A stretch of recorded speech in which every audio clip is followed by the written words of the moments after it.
Valérie Damido et Régis Vioja sont en couple depuis 20 ans. Ils ont fait le choix de ne pas se marier, décision que la comédienne explique dans une interview accordée au magazine Public. La vie amoureuse des stars fascine leurs nombreux fans.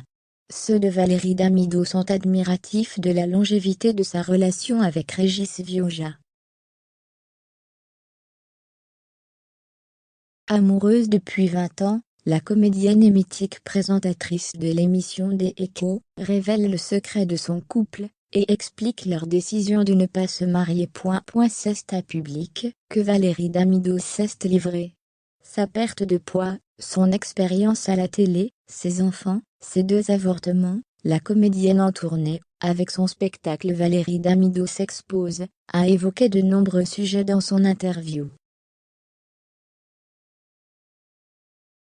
Elle a également évoqué son histoire d'amour avec Régis Vioja, une romance qui dure depuis 20 ans. Le secret, c'est qu'on se fend la gueule tous les jours, confie Valérie Damido à Public. Tout le monde te dit « oui, le sexe c'est essentiel. Ok, mais se marrer, c'est beaucoup plus important.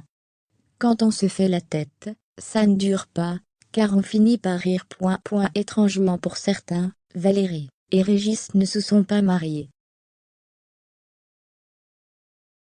La star s'explique sans détour, parce que l'organisation est dingue. Et le blé que ça coûte, c'est fou, répond Valérie. Je préfère mettre mon argent ailleurs, et faire un méchoui dans mon jardin, avec mes amis. Valérie Damido et Régis Vioja n'ont pas d'enfants non plus. La comédienne est maman de 2 enfants, Norman et Roxane, nés d'une précédente relation. Avec son compagnon, Valérie Damido a joué carte sur table. J'ai été honnête dès le départ. Si tu sors avec moi, il y a un package.